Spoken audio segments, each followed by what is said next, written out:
দর্শক সকলকে স্বাগত জানাচ্ছি যমুনা টেলিভিশনের বিশেষ আয়োজন ইয়েস টু পলিটিক্স। আমি আহমেদ রেজা রয়েছি আপনাদের সাথে এবং এই আয়োজনে আমরা আসলে মূলত জাহাঙ্গীরনগর বিশ্ববিদ্যালয় কেন্দ্রীয় শিক্ষার্থী সংসদ জাকসু নির্বাচনের যারা বিভিন্ন পদে প্রার্থিতা নিয়ে লড়ছেন তাদের সাথে আজকে কথা বলতে চাই এবং আজকে আপনাদেরকে জানাতে চাই কেন আসলে তারা শিক্ষার্থীদের পক্ষে কথা বলবেন, কেন শিক্ষার্থীরা অসাধারণ শিক্ষার্থীরা তাদের পক্ষ নেবেন এবং কেন তাদের পক্ষে ভোট দিয়ে এই জাহাঙ্গীরনগর বিশ্ববিদ্যালয়ের শিক্ষার্থীদের অধিকারকে প্রতিষ্ঠা করা সম্ভব হবে। সকল বিষয়গুলো নিয়ে আজকে আলোচনায় থাকতে আমাদের সাথে যুক্ত রয়েছেন বেশ কয়েকজন প্রার্থী। আমাদের সাথে যুক্ত রয়েছেন মোহাম্মদ শেখ সাদি হাসান, জাতীয়তাবাদী ছাত্রদল, আপনাকে স্বাগত জানাচ্ছি।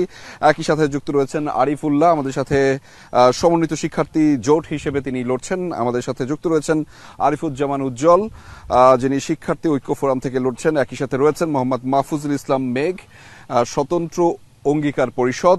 একই সাথে রয়েছেন অমর্ত্য রায় জন, সম্প্রীতির ঐক্য থেকে তিনি লড়ছেন।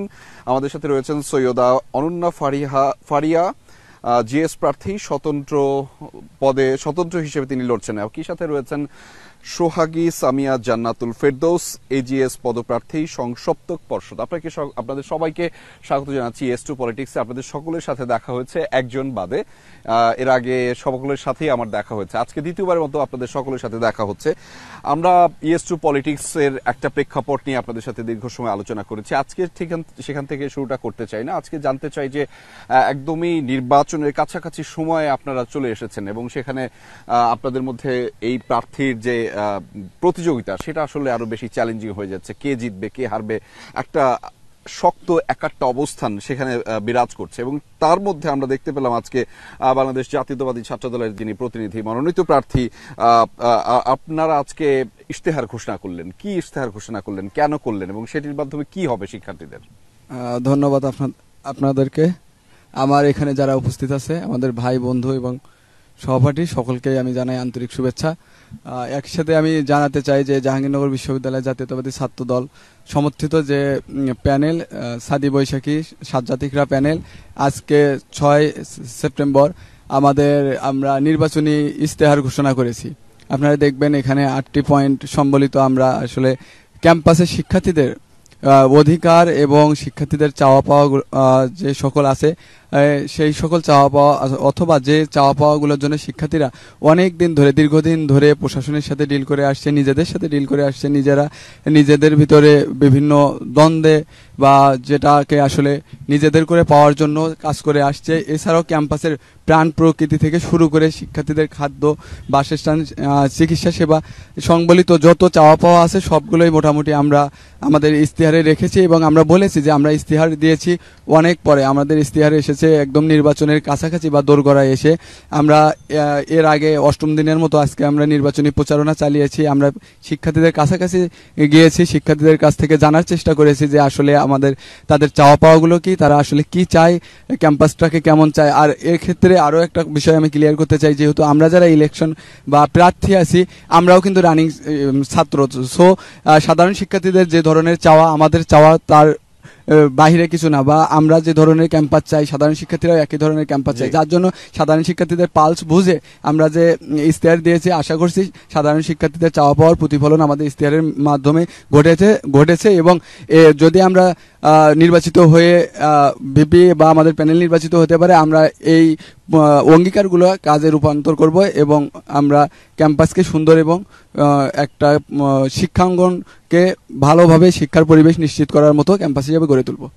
জি, ভালোভাবে শিক্ষার্থীদের জন্য ক্যাম্পাসটা গড়ে তোলবার জন্য আপনারা 8টি পয়েন্টে আপনার শিক্ষার্থীদের জন্য আসলে ইশতেহার ঘোষণা করেছেন এবং সেই ইশতেহারে নানান ধরনের আপনাদের সুবিধা দেওয়ার কথা বলা হচ্ছে, কিন্তু বলা হচ্ছে যে এই সুবিধা কি আসলে শিক্ষার্থীদেরকে প্রয়োজন কিনা এবং 2টি জায়গায় আসলে সে কথা। এবং আজকে আমরা যখন বিশ্বায়নের যুগে কথা বলি তখন এসে এই ধরনের অর্থাৎ জাহাঙ্গীরনগর বিশ্ববিদ্যালয়ে এসে আপনারা যেই ধরনের ইশতেহারের বিষয়গুলো নিয়ে এসেছেন সেটি আসলে কতটুকু যথোপযুক্ত সেটি নিয়ে অনেকে বলছেন যে এই অধিকারগুলো তার অনেক আগেই পাওয়ার কথা ছিল সাধারণ শিক্ষার্থীদের, সেটি নিয়ে আপনারা এখনো কথা বলছেন। একটু হলেও দুঃখ আসলে আমাদের জাগে। আমি একটু জানতে চাই অমর্ত্য রায় জন, সম্প্রীতির ঐক্য, যেখানে ইশতেহার আপনারা শিক্ষার্থীদের জন্য দিচ্ছেন, আমি একটু আগে বলছিলাম যে এই বিষয়গুলো মূলত হচ্ছে যে একটু আগে আরো অনেক আগে হয়তো শিক্ষার্থীদের পাওয়ার কথা ছিল কিন্তু বঞ্চিত হচ্ছেন, আপনারাও বঞ্চিত, আপনিও তাদের মধ্যে একজন শিক্ষার্থী হিসেবে। কেন করবেন, কি করে, কি করলে কি হয় আর কি, আপনি করলে সেটা আসলে কন্টিনিউ কি থাকবে সামনে? কন্টিনিউটি মানে কন্টিনিউটি থাকার চেষ্টা তো অবশ্যই থাকবে, কিন্তু আমরা যেটা বলার চেষ্টা করছি যে ইশতেহার আমরা তো সবাই আসলে দিচ্ছি ইশতেহার। তো ইশতেহারের ব্যাপার হচ্ছে যে 1 বছর তো আসলে খুব অল্প সময়, তো অল্প সময়ের মধ্যে যে কাজগুলো আসলে এক্সিকিউট করে ফেলা যাবে সেই কাজগুলো আমরা করে ফেলবো। এবং যে কাজগুলোর বেসমেন্ট মানে বিষয়টা হচ্ছে যে একটা ব্যাপার হচ্ছে কিছু কাজ থাকে যে দীর্ঘমেয়াদী, যে 3-4 বছর 5 বছর লাগে ওই কাজগুলো শেষ হতে। তা আমাদের ওই জায়গায় আমাদের আলাপটা হচ্ছে যে এখানে আমরা বেসমেন্টটা গড়ে তুলবো, মানে একটা যে বেসমেন্টের উপর দাঁড়িয়ে আমরা বিশ্ববিদ্যালয় ওইভাবে যেন হাঁটে। ওই যে একটা কোনো কিছুতে যেতে হলে ওই যে একটা শক্ত যে মাটিটা লাগে যেটার উপর দাঁড়িয়ে আমরা আসলে সামনের দিকে হাঁটবো, আগাবো। তো সেই বেসমেন্টের কথা আমরা বলছি আর কি, যে কাজগুলো আমরা 1 বছর মধ্যে করতে পারবো না, পরের কাজগুলো আমরা সেই বেসমেন্টের উপর দাঁড়িয়ে আমরা পরে আগানোর চেষ্টা করবো। আপনারা আগানোর চেষ্টা করবেন। সৈয়দা অনন্যা ফারি, আপনার কাছ থেকে শুনতে চাই, আমরা জানতে পারছিলাম যে এই যে 33 বছর ধরে যে জাকসু নির্বাচনটা হচ্ছে না, তার ফলে শিক্ষকদের একটা সিন্ডিকেট, শক্ত সিন্ডিকেট গড়ে উঠেছে, এবং যে কারণে হচ্ছে আপনারা সাধারণ শিক্ষার্থীরা বঞ্চিত হচ্ছেন। এই সিন্ডিকেট ভাঙার জন্য আসলে কি করবেন? নিঃসন্দেহে আমার কাছে মনে হয় যে প্রথমত আমি এই ক্যাম্পাসে ইশতেহারের কেন্দ্র করে যত সংকট উঠে এসেছে, আমি ভীষণভাবে হ্যাপি যে যত আমরা প্রার্থীরা আছি সবাই রাজনৈতিকভাবে শিক্ষার্থীদেরকে ইউজের যে প্যাটার্নটা সবসময় আমরা দেখে এসেছি সেটার বাইরে এসে শিক্ষার্থীদের চাওয়াকে প্রাধান্য দিয়ে যাচ্ছি।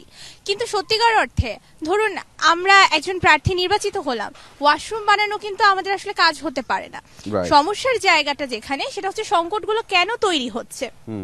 এই সংকটগুলোর মূলে রয়েছে এই সিন্ডিকেটগুলো, যেগুলো আসলে এই ক্যাম্পাসটাকে শিক্ষার্থী বান্ধব করার বদলে শিক্ষার্থীদের জন্য মানে একটা যন্ত্রণার জায়গা করে তুলেছে। আমরা এখানে আসি, আমরা এখানে সাফার করি, আমরা সহ্য করি, আমরা চলে যাই, দীর্ঘদিন ধরে একই সার্কেল চলে আসছে। তো সেই সার্কেলের বিপক্ষে গিয়েই আসলে জাকসু হচ্ছে, শিক্ষার্থী সংসদ এজন্যই হচ্ছে যেন শিক্ষার্থী প্রতিনিধিরা সিনেটে প্রশাসনের কাছে তুলে ধরতে পারে শিক্ষার্থীরা কোন সংকটগুলো বলতেও পারছে না, সইতেও পারছে না। এই জায়গায় আসলে কাজ করার চেষ্টা করব। এবং এই যে পুরো জার্নিতে আসলে যা যা কিছু ফেস করছি, যেই চাপগুলো অনুভব করছি, এগুলো প্রত্যেকটা আমাকে মনে করিয়ে দিচ্ছে যে আমার জায়গায় আসলে আরো দৃঢ় প্রতিজ্ঞ হতে হবে। এবং আমি আশা রাখি আমরা যেই নির্বাচিত হব আমাদের সবারই লক্ষ্য হবে শিক্ষার্থীদের স্বার্থকে সুনিশ্চিত করা। এবং সেই ক্ষেত্রে আপনারা কত বা কিভাবে কত ধরনের বাধার মুখে পড়ছেন, চ্যালেঞ্জের মুখে পড়ছেন? আমরা শুনছিলাম যে অনেকেই এখন অনেক প্রার্থীরা বিভিন্ন ধরনের আপনাদের চ্যালেঞ্জের মুখে পড়তে হচ্ছে, ফলে সেটা আসলে কেমন প্রকট সেটিও জানতে চাইবো। সেটি ঠিক পরের বিষয়, পরের ধাপে আমরা আসলে জানতে চাইবো। তার আগে আপনার কাছ থেকে জানতে চাই যে একটা সময় 33 বছর ধরে জাকসু না হওয়ার ফলে বিশেষ করে বড় বড় রাজনৈতিক দলগুলোর একটি লেজুর ভিত্তিক যে মনোবাসনা, সেটি আসলে শিক্ষার্থীদের মাধ্যমে পরিচালিত হয়েছে দীর্ঘ সময় ধরে, এবং তার ফলে আপনাদের এই যে শিক্ষার্থীদেরকে নিয়ে গণরুম কালচার, গেস্ট রুম কালচারের যেটা প্রবর্তন, সেটা দিনকে দিন হয়ে গিয়েছে। আপনারাও তো তাই করবেন না? প্রথমেই বলিনি, বাংলাদেশ সমন্বিত শিক্ষার্থী জোট থেকে লড়ছেন। জি আরিফুল্লাহ। জি, আমরা কোনো লেজুর ভিত্তিক সংগঠন না। আমরা লেজুর ভিত্তির কাজ হলে যে আসলে বিশ্ববিদ্যালয়ে যে স্টুডেন্টরা থাকে তারা আসলে যে বিশ্ববিদ্যালয়ের টিচারদের একটা কথা শুনতে বাধ্য হয় আর কি, যে টিচারদের সন্তুষ্ট করা, যে তার না হলে হচ্ছে টিচাররা সাপোর্ট করবে না, এরকম একটা মেন্টালিটি তৈরি হয়ে যায়। কিন্তু আমরা যেহেতু কোনো লেজুর ভিত্তিক সংগঠন না, সেই হিসেবে আমরা বলতে পারি গণরুম গেস্ট রুম কালচারের পক্ষে অবশ্যই বিপক্ষে আমরা লড়ে যাব।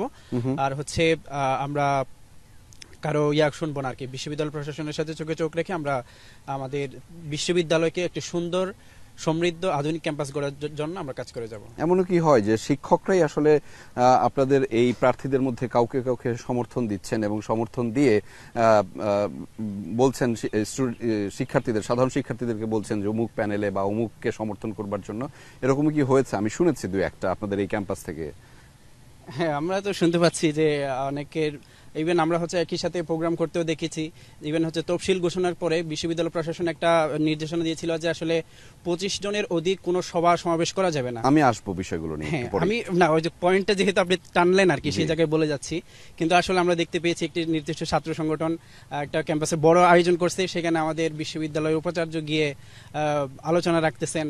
তারপর আমাদের নির্বাচন কমিশনের অনেক টিচাররা গিয়ে আলোচনা রাখতেছেন। বিষয়টা আসলে আমাদের জন্য একটু শঙ্কার জায়গা তৈরি করে দেয় আর কি, যে আসলে শিক্ষকরাও মনে হচ্ছে ওই দলকেই সাপোর্ট দিচ্ছেন, তোমরাও এদেরকে সাপোর্ট দেওয়া, এই ধরনের একটা মেন্টালিটি লক্ষ্য করছি আর কি। জি, আমরা আমরা সেগুলো নিয়েও কথা বলবো এবং এই বিষয়গুলো নিয়ে আরো একটু বিস্তারিতভাবে জানার জন্য আজকে আমাদের সাথে একজন শিক্ষক যুক্ত হবেন, যিনি সহকারী রিটার্নিং কর্মকর্তা আপনাদের এই জাকসু নির্বাচনের। তার মাধ্যমে হয়তো আমরা অনেকগুলো বিষয় জানতে চাইবো। তার আগে আপনার কাছ থেকে জানতে চাই, আরিফুজ্জামান উজ্জ্বল শিক্ষার্থী ঐক্য ফোরাম থেকে যিনি লড়ছেন, যে নানান ধরনের সংকটের কথা বলা হচ্ছে, চ্যালেঞ্জের কথা বলা হচ্ছে, সেই চ্যালেঞ্জগুলো মূলত হচ্ছে আপনার যে নির্বাচনী কার্যক্রম পরিচালনার জন্য আপনি কোনো ধরনের চ্যালেঞ্জ এখানে ফেস করছেন কিনা। আমরা একটু আগে নানান ধরনের কথা শুনলাম, যে শিক্ষকদের একটি সিন্ডিকেটের কথা বললাম, কিংবা তাদের আসলে একটি সমর্থন যুগে যায় কোনো কোনো প্যানেলে কোনো কোনো শিক্ষার্থীর প্রতি, সেটি আসলে আপনাকে একটু নেতিবাচক মনোভাবে উপস্থিত করছে কিনা।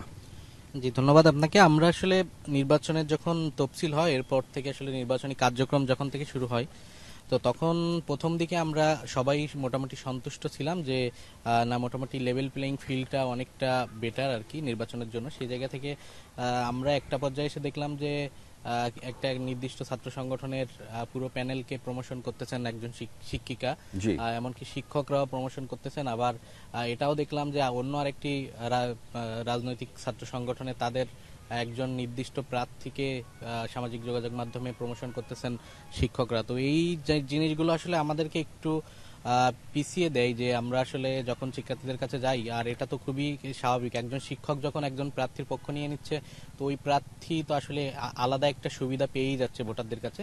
তো এই জায়গায় একটু চ্যালেঞ্জ। তারপরেও আমরা ভোটারদের কাছাকাছি যাচ্ছি, আমাদের শিক্ষার্থীদের দ্বারে দ্বারে যাচ্ছি, আমরা চেষ্টা করছি যে তাদের আসলে বিশ্ববিদ্যালয় নিয়ে তাদের মতামত, তারা যে সমস্যাগুলো ফেস করতেছে সেগুলো জানার চেষ্টা করছি। এবং ইতিমধ্যে আমরা অনেকগুলো সমস্যা বিশ্ববিদ্যালয়ে তাদের মুখ থেকে আমরা শুনতে পেরেছি, এবং আমরা চাই যে তাদের কণ্ঠস্বর হয়ে কথা বলার জন্য আগামীতে জাকসু নির্বাচনের মাধ্যমে আমরা বিজয়ী হই। সেই জায়গা থেকে আমরা যদি বিজয়ী হই, আমরা এই শিক্ষার্থীদের যে সমস্যাগুলো আমরা জানতে পারতেছি এইগুলো নিয়ে আমরা কাজ করব, এবং আমরা তাদের প্রতিশ্রুতি দিয়েছি যে এই সমস্যাগুলো আমরা যেভাবে হোক সমাধান করব।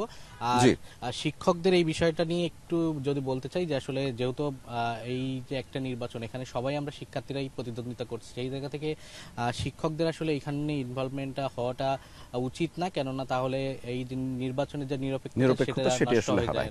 জি, আমরা একটু মোহাম্মদ মাহফুজুল ইসলাম মেঘ, স্বতন্ত্র অঙ্গীকার পরিষদ, আপনার কাছ থেকে শুনতে চাই যে আমরা রাজনৈতিক সংস্কৃতির মধ্যে পেয়েছি যে সহমত ভাই, সহমত কালচার, আমরা পেয়েছি যে ভাই যেভাবে বলেন সেভাবেই আসলে কর্মীরা আগান, এবং ভাই বলেছেন যে হল থেকে বের হতে সব বের হয়ে যান। আমরা আপনাদের বিশ্ববিদ্যালয়ের একটা নতুন আঙ্গিকে একটি সমস্যার সংকটের কথা শুনলাম, যে এখানে বাইক রাজনীতি হয় এবং বাইক রাজনীতিটা দিনকে দিন প্রকটভাবে বাড়ছে। সেটি নিয়ে আপনি আসলে চিন্তিত কিনা? আপনার কি বাইক আছে, বা আপনি কি বাইক দ্বারা রাজনীতি করেন? আমার একটা সাইকেল আছে, বাইসাইকেল আছে। আচ্ছা, সেটাও আমার এক জুনিয়র চালায় এখন আর কি। হ্যাঁ, তো আমার এখন কিছু নেই, পায়ে হেঁটে চলাচল করি, আর হচ্ছে রিক্সা দিয়ে চলাচল করি। বাইক রাজনীতিটা আসলে আছে, দ্যাটস ট্রু। কেন? কারণ হচ্ছে ছাত্রলীগ যখন ক্যাম্পাস থেকে চলে যায়, তখন ছাত্রলীগ তাদের অনেকগুলো বাইক রেখে যায়। আচ্ছা, হ্যাঁ, তো যদি বাইক রাজনীতি নাই থাকতো, বাইকের প্রতি কারো আকর্ষণ নাই থাকতো, বাইক যদি কোনো প্রলোভনের বস্তু নাই হতো, তাহলে প্রত্যেকটা হলে এরকম বাইক পরে থাকতো। আসলে একটা বাইকে কিন্তু আমরা পরে থাকতে দেখিনি, সবগুলো বাইকই কেউ না কেউ চালাচ্ছে বা নিয়ে গেছে। তো ছাত্রলীগের সবাই তো এসে বাইক নিয়ে যেতে পারে না, ক্যাম্পাসে ঢুকতে পারছে না। সো বাইক রাজনীতির একটা ফ্যাক্টর করে। শুধুমাত্র বাইক রাজনীতি না, এই জাকসুকে বিভিন্নভাবে নিয়ন্ত্রণ করার জন্য, ইঞ্জিনিয়ারিং করার জন্য মাদক ঢুকছে ক্যাম্পাসে, টাকা ছড়াছড়ি হচ্ছে। হ্যাঁ, তো এইগুলো আসলে খুবই কনসার্নিং ইস্যু। আর হচ্ছে এগুলো যদি এখন ব্যাপারটা কি হয়ে যায়, যে হচ্ছে যার বাইক আছে, সেটা ছাত্রলীগে ফেলে যাওয়া বাইকই হোক বা নিজের বাইকই হোক, কারণ অনেক বাইক তো আমরা দেখতে পারি যে ক্যাম্পাসের ভেতরে ঢুকেছে এরপরেও। তো ওই অবস্থায় যখন চলে যায়, নির্বাচনটা আসলে খুব কঠিন হয়ে যায়, স্পেশালি প্রচারণা করাটা বা লেভেল প্লেইং ফিল্ড নিশ্চিত করাটা আসলে। জি, আমি একটু সোহাগী সামিয়া জান্নাতুল ফেরদৌস আপনার কাছ থেকে শুনতে চাইবো, যে আমরা নানান ধরনের সংকটের কথা কিন্তু ইতিমধ্যে আলোচনা করে ফেলেছি, কিন্তু এই ক্যাম্পাসে একটা বড় ধরনের সংকট বা শঙ্কার জায়গা হচ্ছে যে শিক্ষার্থীদেরকে নানানভাবে ট্যাগিং এর মাধ্যমে উপস্থাপন করা হয়, বুলিং করা হয়, বিশেষ করে সোশ্যাল মিডিয়াতে, এবং সাধারণ শিক্ষার্থীরা সেখানে যে নারী প্রতিনিধিত্ব পান সেটাও আসলে কম তুলনামূলকভাবে।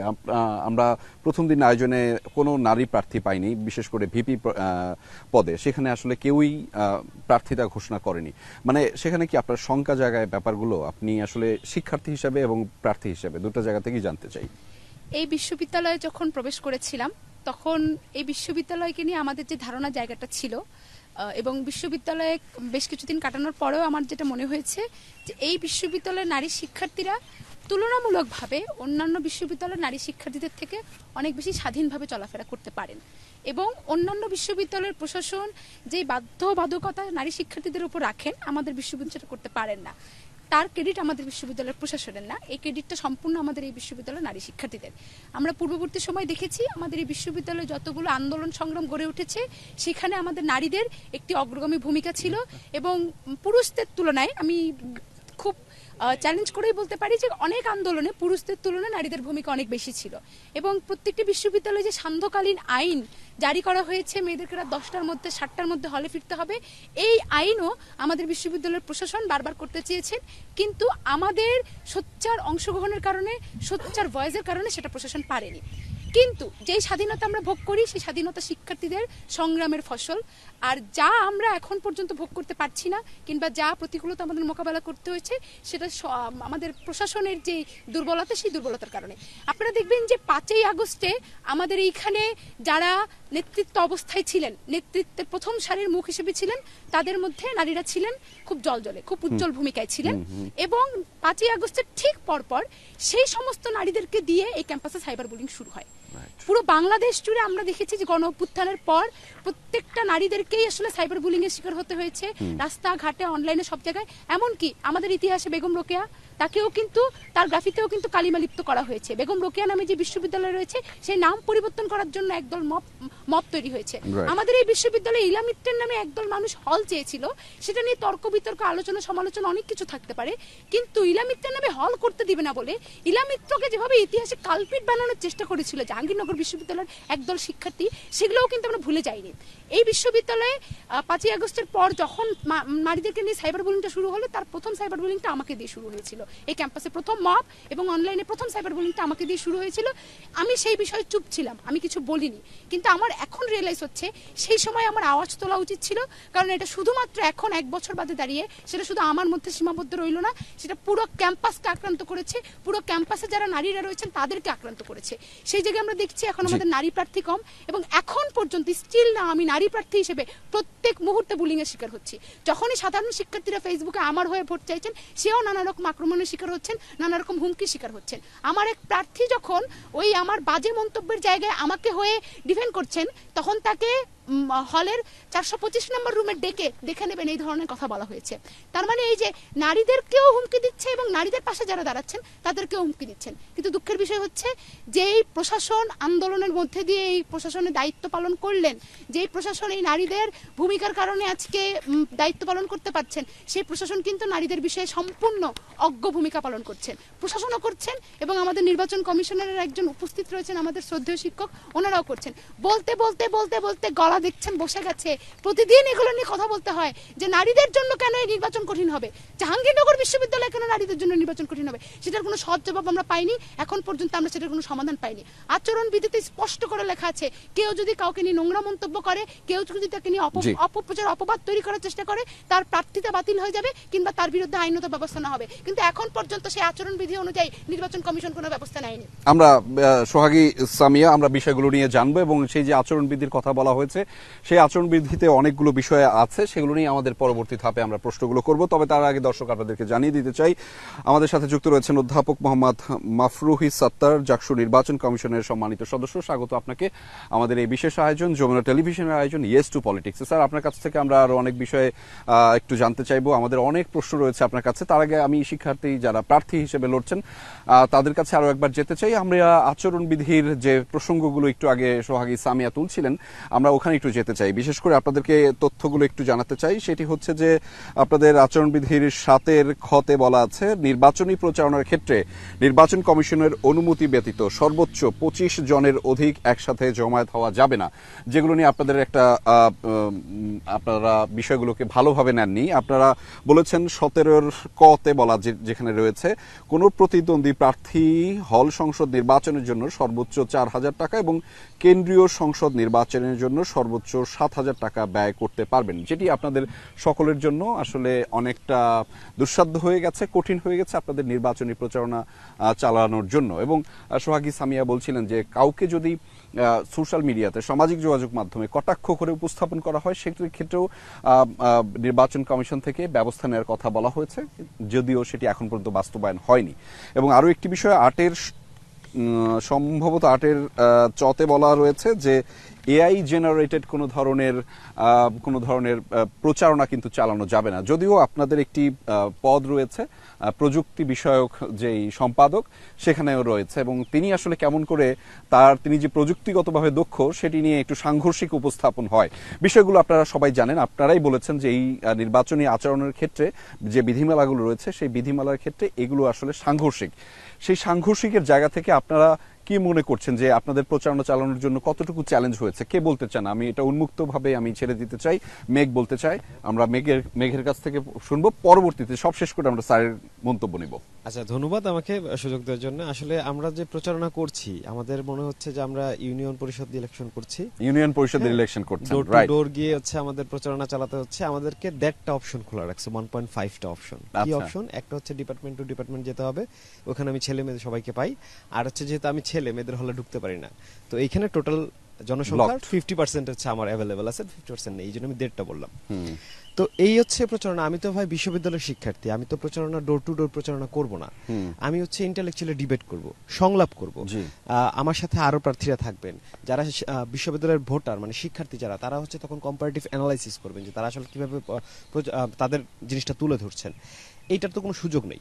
আমার হচ্ছে একই কথা, প্রত্যেকটা হলের প্রত্যেকটা রুমে 4 জন করে মানুষ থাকে বা 3 জন করে মানুষ থাকে, ওদেরকে বলতে হচ্ছে যে কথাটা আমি 300 জন মানুষের সামনে বলতে পারতাম একবারে। তো এইটা একটা মানে চ্যালেঞ্জ, প্রচন্ড চ্যালেঞ্জ আমরা ফিল করছি। আরেকটা ব্যাপার হয়েছে, ওই যে এইসব বিধিনিষেধের ফলে সুবিধা হয়েছে কার, মানে লেভেল প্লেইং ফিল্ড যে নাই, এটার সবচেয়ে বড় প্রমাণ হচ্ছে যারা আসলে আমাদের কোনো গ্রুপ নাই, দল নাই, বা তত বড় মানুষজন নাই আমাদের, বা টাকা পয়সা নাই অত যে হচ্ছে মানুষ ভাড়া করব, যদিও করতাম না টাকা থাকলেও, হ্যাঁ, তারা হচ্ছে দেখা যাচ্ছে যে ওই ডোর টু ডোর 12,000 শিক্ষার্থী অনেক ব্যাপার আসলে। মানে আমি 10 দিনে অলমোস্ট প্রতিদিন 1,000 মানুষের বেশি রিচ করতে হচ্ছে আমার। প্রত্যেকটা রুমে 4 জন যদি করে থাকে, আমার ওইভাবে হচ্ছে প্রায় 400 রুম হচ্ছে আমার করতে হচ্ছে, কভার করতে হচ্ছে। সো এটা তো কাইন্ড অফ ইম্পসিবল। কিন্তু যার মানুষ আছে, যার হচ্ছে এরকম গ্রুপ আছে, মাসল পাওয়ার আছে, তারা যাচ্ছে। এই যে একটা ব্যালেন্স অফ পাওয়ারের একটা মানে বৈষম্য, এটা তো চাইলেই নির্বাচন কমিশন সলভ করতে পারতেন। এবং তারা হচ্ছে আচ্ছা ঠিক আছে, সংগঠনগুলোকে কাজ করতে দেবেন না, ফাইন, যে অন্যান্য ব্যাঘাত করতে পারে, তারা নিজেরা তো কিছু ডিবেটের আয়োজন আসবো, আমরা সেটাই শুনবো কেন তারা নিজেরা করলেন না একটা প্রচারণার ক্ষেত্রে, এবং সবার মধ্যে যেন প্রচারণাটা ছড়িয়ে যায়, সেটা নিয়ে আমরা স্যারের কাছ থেকে জানতে চাইবো। আসলে আমরা তো একটা নাম কাওয়াস্তে হচ্ছে এই কি বলে বিধিনিষেধ বানায় রাখছি, এটার কোনো ইউজ নাই। আচ্ছা, এটা আমি স্যারকে অনুরোধ করবো, স্যার আজকে আমরা ফালাই দিই, চলেন, বা পুরাই ফালাই। হ্যাঁ, কারণ এইটার যদি আমার কোনো ব্যবস্থা নাই নেওয়া হয়, তাহলে আমি লিখলাম কেন যে ব্যবস্থা নেওয়া হবে। আমরা মানে অনেক প্রচারণা দেখেছি বা অনেক কাজকর্ম দেখেছি সরাসরি হচ্ছে সাংঘর্ষিক, তারপরেও আমরা কোনো ধরনের পদক্ষেপ দেখছি না। তাহলে এটা হ্যাঁ, কেউ 1 ঘন্টায় 7,000 বেশি খরচ করছে। হ্যাঁ, তো তাদের সাথে আসলে মানে তাহলে আর আমার এই বিধিনিষেধের দরকার কি? আচ্ছা, আরিফুজ্জামান উজ্জ্বলের কাছ থেকে শুনবো, এরপরে কে বলতে চান? জি, আরিফুল্লাহ।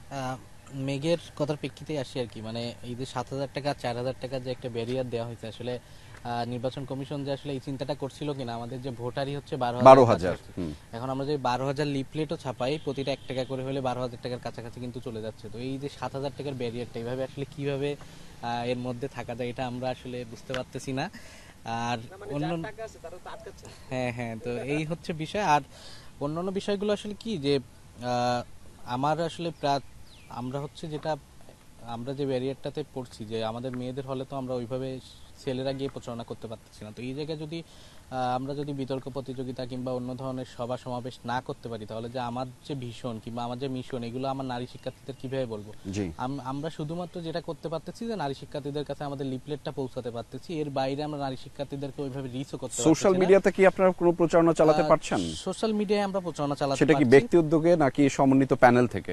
সেটা ব্যক্তি উদ্যোগেও হচ্ছে, আবার সমন্বিত প্যানেল থেকে হচ্ছে। আরেকটা বিষয় যেটা আমরা বলি যে আসলে আচরণবিধিতে অনেকগুলো বিষয় বলা হয়েছে, কিন্তু এখানে পর্যবেক্ষকের ভূমিকায় যে নির্বাচন কমিশনের থাকার কথা, সেটা কিন্তু নির্বাচন কমিশন করছে না। কেননা আমরা দেখেছি যে 25 জনের বেশি জমায়েত হওয়া যাবে না, ভালো নির্বাচনের আমেজটা অনেকটা কমে আসছে এর কারণে। কিন্তু তারপরেও আবার অনেকে 25 জনের বেশি জমায়েত হচ্ছে, এটা কিন্তু নির্বাচন কমিশন দেখেও না দেখার ভান করতেছে। আবার আমরা যেটা দেখলাম যে আচরণবিধিতে স্পষ্ট করে লেখা আছে যে কোথাও পোস্টার কোনো দেয়ালে লাগানো যাবে না কিংবা কোথাও ঝুলানো যাবে না, কিন্তু আমরা ক্যাম্পাসের অনেক দোকানে দেখতেছি অনেক প্রার্থীর পোস্টার ঝুলতেছে, কিন্তু সেগুলো নিয়ে ব্যবস্থা নিচ্ছেন কিনা আমরা সেগুলো নিয়ে জানতে চাইবো। এগুলো করতেছে না। আমরা নির্বাচন কমিশনকে বলতে চাই যে এই বিষয়গুলো আসলে তদারকি করে তাদের বিরুদ্ধে শাস্তিমূলক ব্যবস্থা নেওয়া উচিত। জি ধন্যবাদ। মেঘ এবং আরিফুজ্জামান উজ্জ্বল যেগুলো বলেছে তার বাদ দিয়ে অন্য কোনো প্রসঙ্গ আছে কিনা আরিফুল্লাহ?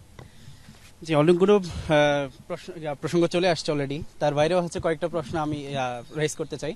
সেটা হচ্ছে আমাদের যে লিফলেটগুলো আছে সেগুলো লাগানোর জন্য নির্দিষ্ট কয়েকটা বোর্ড দেওয়া হয়েছে, সেগুলো আসলে আপনারা বলেছেন সেগুলো সংখ্যায় কম। হ্যাঁ, কিন্তু সংখ্যায় কম, কিন্তু আমাদের হচ্ছে নির্দিষ্ট একটা জায়গা ধরে দিয়েছে এত ইঞ্চি থেকে এত ইঞ্চি। কিন্তু আমরা যদি দেখতে পাই যে ওই বোর্ডগুলোতে একজন প্রার্থীর 3টা-4টা করে লিফলেট লাগানো হয়েছে, আবার অনেক প্রার্থী আমরা লাগাতেই পারছি না। এই বিষয়ে আসলে নির্বাচনের কমিশনে আসলে এই বিষয়ে কোনো পদক্ষেপ নেয়নি। এই বিষয়টা একটু স্যারের দৃষ্টি আকর্ষণ করলাম আমরা। নিশ্চয়ই স্যার আপনি আপনার কাছ থেকে আমরা উত্তর শুনবো। সেই সাথে হচ্ছে আমরা দেখতে পাই যে অনলাইনে সাইবার বুলিং হচ্ছে অনেক বেশি, যেগুলো আমরা অলরেডি আমরা বিশ্ববিদ্যালয় প্রশাসনকে জানিয়েছি এগুলোর বিরুদ্ধে অ্যাকশন নেওয়ার জন্য, কিন্তু এখন পর্যন্ত কার্যত কোনো অ্যাকশন নিতে আমরা দেখিনি। সাইবার বুলিং কি শুধু মেয়েদের হচ্ছে নাকি ছেলেদেরও হচ্ছে নাকি সবাই কি হচ্ছে? হ্যাঁ, সবারই হচ্ছে। ইভেন হচ্ছে আমাদের সংগঠনকে নিয়ে অনেক সময় এই ধরনের অনেক ধরনের মানে সবাইকে নিয়ে করে আর কি। তো আমি আশা করবো স্যার এইসব বিষয়ে বলবেন। সেই সাথে হচ্ছে আমরা যদি বলি অনেক সময় আমাদের আচরণবিধিতে বলা আছে কিন্তু বাইক চালানো যাবে না, কিন্তু প্রয়োজনের প্রেক্ষিতে হয়তো আমরা মানে প্রথম আমরা চালাচ্ছিলাম না, কিন্তু দেখা যায় যে প্রয়োজন প্রেক্ষিতে আমরা একা একা বাইক চালাচ্ছি, কিন্তু এটা না হয় মানা যায় কোন রকম, কিন্তু দেখা যায় যে বাইক নিয়ে 8-10টা বাইক নিয়ে শোডাউন দিচ্ছে, এই বিষয়ে আসলে বিশ্ববিদ্যালয় প্রশাসন কার্যত কোনো পদক্ষেপ নিচ্ছে না। এই বিষয়টা আসলে যখন দেখা যায় যে 8-10টা বাইক যখন শোডাউন দিয়ে দূরে দূরে চালাচ্ছে, হর্ন দিচ্ছে, এটা আসলে অনেকের মনে ভীতি সঞ্চার করে। 8-10টা বাইকে তো আসলে 20 জন থাকে, 25 জনের বেশি হয় না। না 25 জন না হোক, কিন্তু বাইক চালানোই যাবে না বলছিল।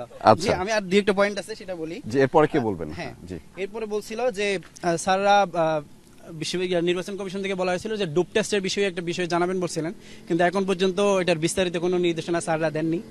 বিষয়ে একটু স্যারের দৃষ্টি আকর্ষণ করছি। ডোপ টেস্ট তার পাশাপাশি হচ্ছে আমরা স্যারকে আপনারা আরো একবার প্রশ্ন করার সুযোগ পাবেন, আমি সেটা দিব। জি, আমরা একটু ফারিয়ার কাছ থেকে শুনতে চাই এই মুহূর্তে। আপনাদের সরাসরি একটা একটা করে প্রশ্ন করার সুযোগ থাকবে স্যারের কাছে। জি, আমার কাছে যেটা মনে হয় যে আমরা প্রার্থীরা যারা অংশগ্রহণ করেছি ভোটে, আমরা যে কোনো মূল্যে যেভাবেই হোক অন্তত লিফলেটটা পৌঁছে দিচ্ছি, কিন্তু তারপরেও ভোটাররা কতটুকু অংশগ্রহণ করবেন এখানে কিন্তু একটা সংশয় থেকেই যায়। তার কারণ আমরা এখানে যতজন বসে আছি তা মানে ইয়াং জেনারেশন গত 16 বছর কিন্তু নির্বাচনকে ভয় পেতেই শিখেছে। আমরা কিন্তু ভোট দিতে যাওয়াকেই ভয়ঙ্কর একটা জিনিস বলে জানি, ভোট কেন্দ্রে বোমাবাজি হয়, এবং এই ব্যাপারগুলো কিন্তু এখনো মানুষের মাথায় আছে। এমনকি বিশেষত মেয়েরা কিন্তু ভয় পাচ্ছেন, তারা দুটো দিক ভাবছেন যে নির্বাচনে অংশগ্রহণ করলে কি না কি হবে, আর নির্বাচনে অংশ নিলে কি বা হবে। মানে এই দুটো ব্যাপার তাদের মাথা থেকে সরানোর জন্য আমরা বিভিন্ন ধরনের কর্মশালা কর্মসূচি কিন্তু আসলে আশা করেছিলাম। এই জায়গাটায় হয়তো বা আরো অনেক শিক্ষার্থী বান্ধব এবং ফ্লেক্সিবল বিভিন্ন কর্মসূচি হাতে নেওয়া যেত। আমরা দেখতে পাচ্ছি যে আজকে আমরা সামাজিক যোগাযোগ মাধ্যমে দেখলাম যে প্রায় 1,32,00,000-এরও বেশি বাজেট ধরা হয়েছে বা চাওয়া হয়েছে নির্বাচনকে সামনে রেখে। তো এই আমাদের হাতে যাই বাজেট আসুক, এক ব্যাপার হচ্ছে যে এর কতখানি শিক্ষার্থীদের সক্রিয় অংশগ্রহণ ভোটের মধ্যে নিশ্চিত করছে, সেটাই কিন্তু আসলে জাকসুকে সফল করার মানদণ্ড হতে পারে। সেই জায়গাটায় যারা ভোটার তাদেরকে আমরা এনগেজ প্রার্থীরাও করতে পারছি না, প্রশাসনও আসলে সেভাবে করেননি। তো আমরা আসলে আশা রাখি যে নেক্সট টাইম আমরা এবার শিখছি নির্বাচনটা সফল করার জন্য, নির্বাচনকে ভবিষ্যতে যে ধারাবাহিকতা সেটা ধরে রাখার জন্য সাধারণ শিক্ষার্থীদেরকে আরো বেশি অংশগ্রহণ করানো দরকার, এবং সেটা শুধুমাত্র প্যানেল ভিত্তিক নয়, শুধুমাত্র প্রার্থীদের দিক থেকেই নয়, ব্যাপারটা এমন হওয়া দরকার যে ভোটাররা চাইবেন আরো নির্বাচন হোক, আমরা আমাদের দাবি জানাতে চাই। জি, আমরা একটু শুনতে চাই শেখ সাদি হাসান আপনার কাছ থেকে। আপনার সম্পর্ক প্রশ্নটার উত্তর দিতে চাই আমি যে আমরা এই সময় 21 শতকে এসে এমন একটা ইস্তিহার ঘোষণা করলাম যেটা অনেক আগেই পূরণ হওয়া দরকার ছিল, যে কথা যে চাহিদাগুলো আসলে এখানে আসলে আমরা আমাদের দেখতে হবে যে আমরা কোন জায়গাটাতে আছি এবং কোথায় অবস্থান করছি এবং সেখানকার আর্থসামাজিক অবস্থান কি, সেখানকার মানুষের চাহিদা কি, সেখানকার পরিবেশ কি। তো আমরা জাহাঙ্গীরনগর বিশ্ববিদ্যালয়ে আছি, এখানে শিক্ষার্থীদের চাওয়া পাওয়া কি, শিক্ষার্থীদের প্রয়োজন কি, আমাদের এখানের পরিবেশ কেমন, তার উপর ভিত্তি করে আমরা আসলে আমাদের ইস্তেহারটা দিয়েছি এবং যাতে এটা আমরা পূরণ করতে পারলে আমাদের শিক্ষার্থীদের চাওয়া পাওয়া মানে প্রতিফলন ঘটে, শিক্ষার্থীদের চাওয়া পাওয়া গুলো পূর্ণ হয়। আমরা ছিলাম প্রচারণায় কোনো ধরনের চ্যালেঞ্জ আপনি ফেস করছেন কিনা? আচ্ছা, প্রচারণায় চ্যালেঞ্জ অবশ্যই আছে, কারণ আমরা দেখেছি যে আমাদের 25 জনের বেশি একসাথে হওয়া যাবে না। আমার এখানে যতগুলো প্রশ্ন এসেছে আমার দিকে ইনডাইরেক্টলি বা প্রত্যক্ষভাবে বা পরোক্ষভাবে আমার দিকে আঙ্গুল তোলা হয়েছে বা আমাদের সংগঠনের দিকে, আমাদের প্যানেলের দিকে। আমরা কিছুক্ষণ আগে তফসিল ঘোষণা করেছি, আপনারা দেখবেন যে আমাদের প্যানেলের সদস্যরাই শুধু আমাদের সাথে ছিল। এবং আমরা যদি বলি যে আমি কোথাও প্রচারণায় যাচ্ছি, যে আমার সাথে যদি কোনো আমার শুভাকাঙ্ক্ষী, কোনো বন্ধু, কোনো ভাই সে যদি আমার সাথে থাকে বা পাশে থাকে, তাকে তো আমি না করতে পারবো না। কিন্তু আমরা কিন্তু আমাদের নির্বাচনী আচরণবিধিকে সম্মান রেখেই আমরা আমাদের প্যানেল নিয়ে বসেছি এবং আমাদের সামনে গণমাধ্যম কর্মী এবং ক্যাম্পাসের যারা সাধারণ শিক্ষার্থী ছিল তারা থাকতে পারেন। এবং আমরা এও বলতে চাই যে যদি কোনো প্রাক্তন শিক্ষার্থী সেখানে আসে, দৈবক্রমে সেখানে থাকে, সেই দায়িত্ব আমাদের উপরে দেওয়া যায় না বা আমরা নিতে পারি না। জি, ফারিয়া 10 সেকেন্ডের জন্য বলবেন। আমরা যে সংকটগুলোর কথা বারবার বলছি, আমার কাছে মনে হয় মোটা দাগে না এই কথাটা বলার সুযোগ নেই যে এই সংকটগুলো কেন হচ্ছে, এবং এইখানটায় শিক্ষকদের কথাও আমরা যদি বলি, মানে কেন এই ব্যাপারগুলো অ্যাকচুয়ালি হচ্ছে, প্রশাসন কেন আসলে কন্ট্রোল করতে পারছে না। দেখুন, আমাদের যে শিক্ষকরা, এনাদের বড় একটা অংশ কিন্তু এই জুলাইয়ে বুক পেতে আমাদেরকে আগলে রেখেছেন। আমরা দেখেছি যে আমাদের এমন শিক্ষক এখানে জুলাইয়ে সরাসরি আমাদের বুক পেতে আগলাতে গিয়ে নিজেরা আহত হয়েছেন, এমনও আমরা পেয়েছি। আবার কিছু কিছু মানুষকে আমরা দেখছি যারা আসলে ওই সময়ও আমাদের বিপক্ষে ছিলেন এবং পরবর্তী সময়েও এসে আমরা দেখছি যে এরা বিভিন্ন ধরনের প্রভাব খাটিয়ে এই জাকসুর যে পথ চলা সেটাকে ঠিক সুগম হতে দিচ্ছেন না।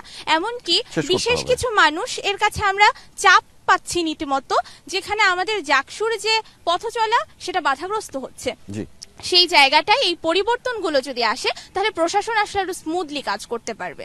জি, ধন্যবাদ। আমি স্যার আপনার কাছে ফিরবো, তবে তার আগে আমি আপনাদের কাছ থেকে আরো একবার যে উন্মুক্তভাবে একটু জানতে চাই যে যদি কেউ বলতে চান বিষয়গুলো। আমরা শুনেছি যে প্রচারণায় যেহেতু 7,000 টাকা আপনারা সর্বোচ্চ ব্যয় করতে পারবেন, একই সাথে আপনাদের যে 25 জনের বেশি আপনি অনুমতি ব্যতীত জড়ো করতে পারবেন না, এই বিষয়গুলো যখন রয়েছে তখন আমরা শুনতে পাচ্ছি আরেকটি কথা, যে ক্যাম্পাসের হলগুলোতে সেখানে আসলে শিক্ষার্থীদেরকে টাকা দেওয়া হচ্ছে এবং বিভিন্ন ধরনের আপনারা বলছিলেন যে ডোপ টেস্ট করানো হবে বা বিভিন্ন প্রসঙ্গ যখন আসে মাদকেরও নাকি একটা উপস্থিতি হলগুলোতে রয়েছে। সেটি আপনারা আসলে কারা করছে? মানে আপনারা তো সবাই এখানে নিজেরাই, তাহলে সবাই যদি শুনে থাকে তাহলে এটা করছে কারা? কেউ কি বলবেন যে কে করছে, কাকে উদ্দেশ্য করে? আপনি নিরাপত্তার জন্য যদি চান যে না আমি ভয় পাচ্ছি, সেটিও তাহলে অন্যভাবে বলতে পারেন, উপস্থাপনটা করেন। বা কে করছে? আপনারাই তো সবাই লড়ছেন, কেউ না কেউ তো করছে, এখানেই করছে।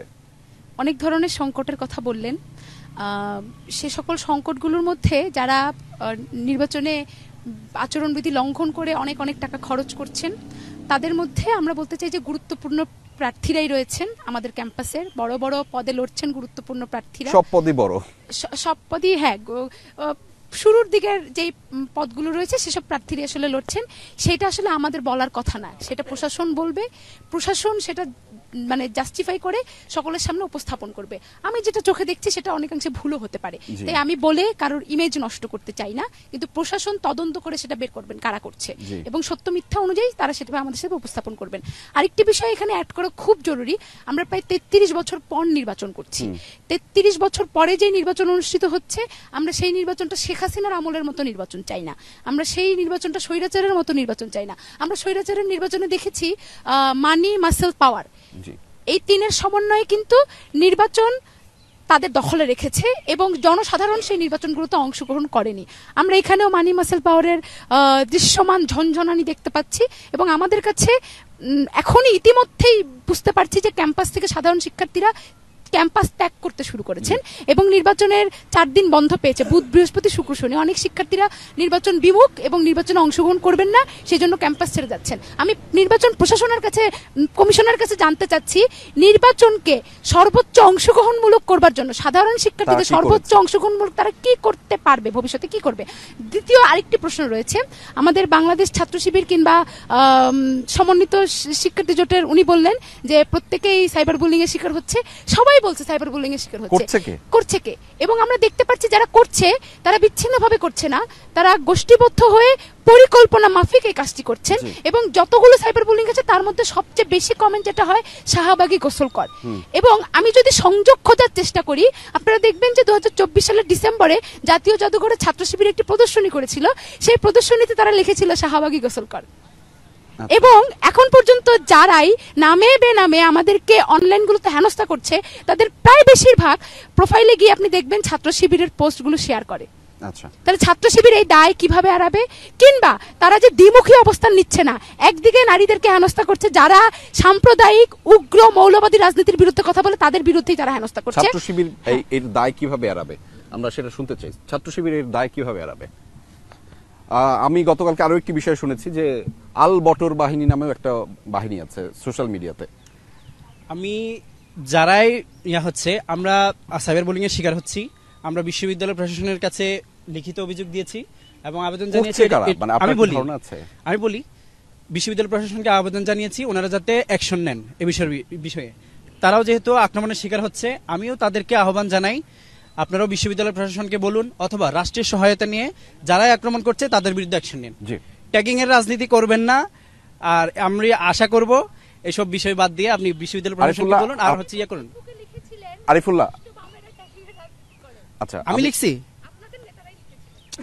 আপনি প্রমাণ অ্যাকশন নেন, আপনি তাদের বিরুদ্ধে অ্যাকশন নেন, দয়া করে এদের বাদ দিয়ে। আরিফুল্লাহ, আমাকে একটা প্রশ্ন উত্তর দেন, আপনাদের কি ধারণা কারা করছে এইগুলো? এটা আসলে আমি মনে করি এমন কিছু মানুষ যাদের নৈতিক শিক্ষার খুবই অভাব রয়েছে। মানে তারা কারা? বিশ্ববিদ্যালয়ের বাইরের শিক্ষার্থী নাকি মধ্যের, নাকি আসলে কল্পিত? কল্পিত বলতে আমি মনে করি বিশ্ববিদ্যালয়ের বাইরের স্টুডেন্ট বেশি বিশ্ববিদ্যালয় আছে, প্রভাবক হিসেবে কাজ করছে। আমার যে প্রশ্নটা ছিল যে হলের মধ্যে টাকা কিংবা মাদকের যে উপস্থিতি বাড়ানো হচ্ছে বিভিন্ন প্রার্থীদের মাধ্যমে, এরা কারা করছে? আপনারা কি কেউ এই প্রশ্নের উত্তর দিতে চান? আর না হলে আমরা পরবর্তী ধাপে যেতে চাই। কেউ আসলে বলতে চান না। আচ্ছা ঠিক আছে স্যার, আমি আপনার কাছ থেকে এখন শুনবো এবং আমার আসলে তিনটি প্রশ্ন আপনার কাছে রয়েছে। তিনটি প্রশ্ন করবার পরে আপনি শেষ করবার পরে প্রত্যেক প্রার্থী আপনার কাছে একটি করে প্রশ্ন করার সুযোগ পাবে। আমার প্রশ্ন তিনটি বলবার আগে আপনাকে একটা প্রেক্ষাপট বলি।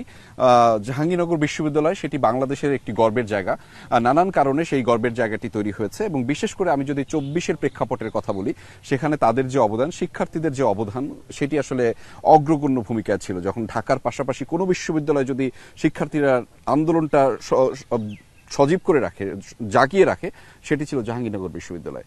ফলে এই শিক্ষার্থীদের অবদান কিন্তু অনেক। এবং 33 বছরের কথা আমরা যখন বললাম যে তাদের অনেক অভিযোগ রয়েছে, আক্ষেপ রয়েছে যে তারা সেই 33 বছর পরে জাকসু নির্বাচন হচ্ছে। স্যার, আপনার নিশ্চয়ই মনে আছে সুনীল গঙ্গোপাধ্যায়ের বষ্টুমির কথা মনে আছে, আপনার মনে আছে নাদের আলীর কথা, আপনার মনে আছে বরুণার কথা, যারা কেউই আসলে কথা রাখেন নাই। আপনি কি স্যার কথা রাখবেন যে এই নির্বাচনটা সঠিকভাবে আপনারা সম্পন্ন করতে পারবেন? সেটি আসলে শিক্ষার্থীদের অধিকার বাস্তবায়নের জন্য, যেখানে শিক্ষার্থীরা সারাক্ষণ বলে বেড়ায় যে এখানে সবকিছু সচল, সেটি হচ্ছে সেই সচলের জায়গাটা, মাত্রাটা নিয়ন্ত্রণ করে কারা? শিক্ষক সিন্ডিকেট। এখানে সবকিছু সচল, সেই সচলের জায়গাটা নিয়ন্ত্রণ করেন কারা? শিক্ষকরা। এখানে ভালো থাকেন শিক্ষকরা, শিক্ষার্থীরা না খেতে পায় না, যেই খাবারটা খায় সেটি আসলে মানসম্পন্ন না, তাদের আবাসন সংকট, তাদের এই অর্থনৈতিকভাবে তারা সচ্ছল হওয়ার সুযোগ থাকে না। এই সংকটের মধ্যে আপনি তো শিক্ষার্থীদের অভিভাবক স্যার, সেই অভিভাবক হয়ে আমাদের সন্তানদের জন্য কি করবেন স্যার? ধন্যবাদ। প্রথমে আমি আপনার মাধ্যমে যারা এই অনুষ্ঠান দেখছেন তাদেরকে শুভেচ্ছা জানাচ্ছি। এখানে আজকে যারা আলোচনার জন্য উপস্থিত হয়েছে, বিশেষ করে এরা সবাই আমার সহযোগী এই কারণেই যে আসলে এদের কাঁধে ভর করেই রাজপথে ছিলাম, আছি। সেই হিসাবে অভিভাবক না, আসলে সহযোগী হিসাবেই বলি। আপনি প্রশ্ন করেছেন, আসলে আমি বয়স হয়ে গেছে, অনেক সময় কিন্তু ভুলে যাই, প্রয়োজনে আমাকে একটু স্মরণ করিয়ে দেবেন। আমি আসলে সকলের কথা শুনে অনেকগুলো কথা ভাবছিলাম, যেমন একটা একটা করে বলি যে আসলে শিক্ষার্থীদের যেই সব শেষে যেটা আপনি বললেন যে মূল যে সংকটটা হচ্ছে আস্থার অভাব। আর আমি অনেক আগের থেকেই যেটা মনে করি যে আসলে কিছু জায়গা আছে সেখানে আমাদের যেটাকে আমরা এখন ইনফোডেমিক্স বলি আর কি, অর্থাৎ মিস ইনফরমেশন, ডিসইনফরমেশন, এগুলো বিভিন্ন জিনিস থাকে। তো সেইখানে অবশ্যই শিক্ষার্থীদের অনেক যৌক্তিক দাবি, অনেক যৌক্তিক কথা রয়ে গেছে, অনেক যৌক্তিক জায়গাগুলো রয়ে গেছে যেগুলোর সমস্যার সমাধান করা প্রয়োজন। এক কথায় যদি সংক্ষেপে বলতে হয়, কারণ সবারটা তো আর আমি একাই বলতে গেলে পুরো সময়টা চলে যাবে, আমি বলবো যে আসলে এটা পক্ষ না করা সবচেয়ে ভালো। আমি কিছুদিন আগেও একটা স্টেটমেন্ট এইভাবেই দিয়েছিলাম যে আসলে এখানে কিন্তু শিক্ষক, শিক্ষার্থী, কর্মকর্তা, কর্মচারী, রাজনীতিবিদ বলে কিছু নেই। কোন অর্থে কিছু নেই? এই প্রত্যেকটা গোষ্ঠীর মধ্যেই অসৎ মানুষ রয়ে গেছে এবং তাদের অবস্থান, তাদের যে সংখ্যা তাও ঠিক একই রকমের। আমাদের আসলে যে জিনিসটাকে পিন পয়েন্ট করা উচিত যে দিস ইজ রং, এই জিনিসটা ভুল, এই জিনিসটা খারাপ, এটার পরিবর্তন দরকার এবং সকলে একসাথে মিলেই সেই পরিবর্তনটা করা দরকার। এটা আমি মনে করি একদম প্রথম বিষয় আর কি। অবশ্যই শিক্ষার্থীরা যেই কথাগুলো বলছেন বা যেগুলো বলেছেন সেগুলোর বিষয়ে একদিনে হয়ে যাবে তাও ঠিক না, এটা বলছি না, তবে সেগুলোর বিষয়ে সুনির্দিষ্টভাবে আসলে আমাদের কর্মপন্থা ঠিক করে আমি মনে করি সেটার একটি বড় জায়গা হচ্ছে এই জাকসু। নির্বাচন হবে ইনশাল্লাহ এবং এই নির্বাচনে যেটা সবচেয়ে বড়, আমি এখানে কয়েকজনই বলছিলেন, আমি আসার পরে শুনলাম, সবচেয়ে বড় নিয়ামক কিন্তু হচ্ছেন শিক্ষার্থীরা। শিক্ষার্থীরা যদি নির্বাচনে অংশগ্রহণ করেন তবেই যেই কথাটা তারা বলছেন সেইটাকে তারা উল্টাতে পারবেন, ঠিক করতে পারবেন। সে নারী শিক্ষার্থী হোক, পুরুষ শিক্ষার্থী হোক, এখানে খুব সুনির্দিষ্টভাবে, যেমন আমার পক্ষ থেকে যদি নির্বাচন কমিশন হিসাবেও যেহেতু আছে, আমি বলি যে নির্বাচন কমিশন আমাদের আগের যেই অভিজ্ঞতাগুলো আছে দেশের নির্বাচন নিয়ে, নির্বাচন কমিশন তার দিকে যদি এক পাও এগোয় বা কাউরির যদি কোনো মুহূর্তে মনে হয় যে এই দিকটা হচ্ছে, আমার মনে হয় সেটা ভয়েস রেইজ করা উচিত। এমনকি আমাদের কানে যদি তালাও লেগে যায়, আমরা যদি তুলাও গুজে বসে থাকি, তাহলে আমাদের কানে যে পর্দা ফাটিয়ে বলা উচিত যে নির্বাচন কমিশন এই কাজটা করেছে, এই কাজের জন্য নির্বাচনটা ভেস্তে যাচ্ছে। আসলে আরো কতগুলো যে যেমন ছিল, আমি মনে হয় সবগুলো ওইভাবে না, আমি আপনাকে একটু ধরিয়ে দিই। সেটি হচ্ছে যে 33 বছর পরে যখন এই ক্যাম্পাসে নির্বাচন হবে সেটি আসলে অনেক উৎসব মুখর ভাবে হওয়ার কথা ছিল এবং সেখানে তাদের উপস্থিতি এবং শিক্ষার্থীদের সম্মিলন ঘটিয়ে সেটিকে কেমন একটি উৎসব মুখর পরিবেশে তৈরি করে শিক্ষার্থীদের অধিকারটা বাস্তবায়নে এই প্ল্যাটফর্মটাকে কাজে লাগানো যায়, আপনারা আসলে সেটি একটি পন্থা খুঁজে বের করতে পারতেন। কিন্তু সেখানে নানান ধরনের বাধা তাদেরকে আসলে হতাশ করেছে। আমরা অনেকগুলো বাধার কথা শুনেছি। 7,000 টাকা খরচ করা, আপনি জানেন স্যার, এই সময়ে এসে 7,000 টাকা খরচ করা শিক্ষার্থীদের জন্য, একজন হয়তো সেই যুক্তিটাও দিয়েছেন, সেটি খুবই অনভিপ্রেত হয়েছে। আমি আরো একটু স্যার যুক্ত করি এবং একই সাথে 25 জন, হয়তো সেটা 50 জন হতে পারত, কিন্তু 25 জনের যে সংখ্যাটা সেটি একটু মনে হয় খুব তাদের সাথে যায় না। কারণ একজন প্রার্থী বের হলে তার সাথে যে পরিচিত মানুষজন আছেন এমনই যদি শুরু হয় যে সেই 25 জন হয়ে যায়, ফলে সেটি নিয়ে কিন্তু নির্বাচনী আচরণবিধি লঙ্ঘন হয় এবং ওনারা সেটি করতে চান না বলেই আপনাদের কাছে বারংবার সেই আবেদনটি করেন যে স্যার আমাকে 30 জন করেন, আমাকে 40 জন করেন, 50 জন করেন। কারণ উনি নিয়মে থাকতে চান স্যার, উনি কিন্তু সততার জায়গা থেকে নিয়মে থাকতে চান বলেই এই প্রার্থনাটা বারবার করছেন। আপনাদের কাছে মনে হয় না যে এই বাধাগুলো, এই আচরণবিধির এই পয়েন্টগুলো, সেগুলো তাদের কার্যক্রম চালাতে বাধাগ্রস্ত করছে? আচ্ছা, দুই দিক থেকে বলি। একটা হচ্ছে যে হয়তো মনে করে উত্তর দেওয়ার জন্য উত্তর হবে, তাও সেটা আমার মনে হয় খারাপ না। কিন্তু তার আগে আমি একটা বলি যে কিছুদিন আগে আমার এক বন্ধুদের সাথে বসায় আমরা আলাপ করছিলাম যে যখন আমরা যারা এক তারা যখন আলাপ করি তখন সেটাকে আমরা বলি শলা পরামর্শ। আমার শত্রুরা যখন আলাপ করে তখন কিন্তু আমি সেটাকে বলি ষড়যন্ত্র।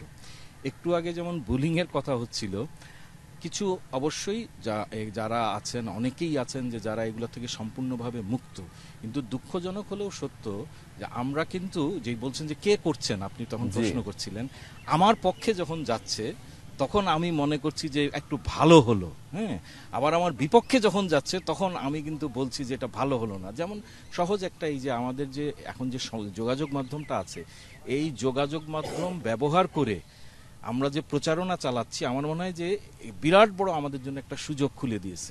তার পাশাপাশি কিন্তু এই যে বুলিং এর যে ইস্যুটা চলে আসছে, এই যে বুঝে না বুঝে কথা বলে যে আমার ক্ষতিটা করছে, তো এখানে আসলে শুধু যে একদিনে হবে মনে করি এটা না। আর একটা সবচেয়ে বড় যে কথাটা একদম স্পেসিফিক পয়েন্টে আসি এবার, যে আমি তো আসলে 90 দশকের মানুষ, মানে 90 দশকে ওদের বয়সে ছিলাম। তো সেই সময় কিন্তু আমরা অনেক আন্দোলন সংগ্রাম করেছি, করতে করতে এই যে নির্বাচন নিয়ে যে বিভিন্নমুখী তৎপরতা, সেগুলোর জন্যই কিন্তু আমরা এক ধরনের যে নির্বাচনী আচরণ বিধি দিকে গেছি। এটা যে সম্পূর্ণ তা কিন্তু না। যদি লক্ষ্য করা যায় তাহলে দেখা যাবে যে আসলে যে যেমন আমরা যদি বলি যে যেমন ইতিমধ্যেই প্রশ্ন উঠেছে, আমি একদম সরাসরি বলি যে আমরা একটি বিশেষ মানে ম্যাক নোটবুক কিনছি। আচ্ছা, এখন মনে করেন এটা খুব একটা হতে পারে যে ম্যাক নোটবুক কিনছে কেন?